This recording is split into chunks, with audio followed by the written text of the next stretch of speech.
Israeli Prime Minister Benjamin Netanyahu has affirmed the war is not over. He told our Major Garrett on 60 Minutes that highly enriched uranium needs to be taken out of Iran and the country's enrichment facilities need to be dismantled. Major asked the Prime Minister about a New York Times report which said he believed the U.S.-Israeli attack would damage Iran so much it could not assert control over the strait.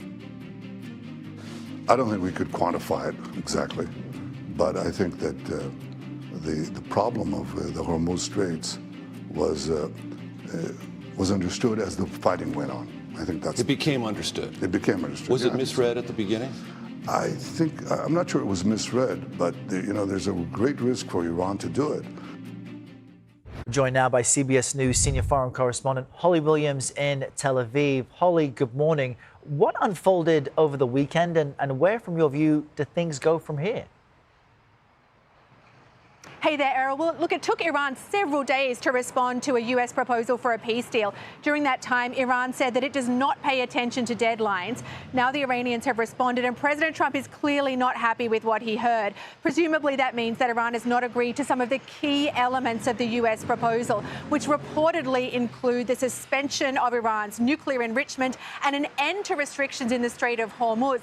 On the contrary, according to reporting from Iranian state media, Iran's response includes demands for Iranian sovereignty over the Strait of Hormuz and war damages from the US. Now, I think it's important to kind of think about how things look from the Iranian perspective. I think the Iranian regime may believe that it now actually has a more powerful strategic negotiating position than it did before the war, because although they've been hit very hard by a much more powerful adversary, they have managed to paralyze commercial shipping through the Strait of Hormuz, sending gas prices soaring and piling pressure on President Trump to end the conflict. So from Iran's perspective, why would they agree to give up or suspend their nuclear enrichment? Now, my colleague Major Garrett interviewed Israel's Prime Minister Benjamin Netanyahu this past weekend for 60 Minutes.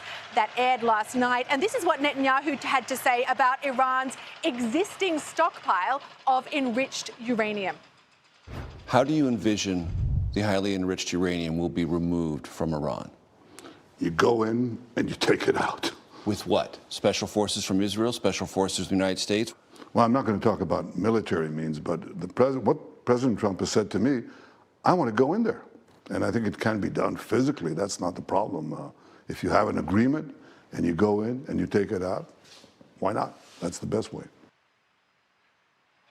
Now, what Netanyahu seems to be saying is that if there's an agreement, then they can get that stockpile of uranium out of Iran. But what if Iran doesn't want to reach an agreement? What does the Trump administration do then? Errol. All right, Holly Williams in Tel Aviv for us. Thank you, Holly.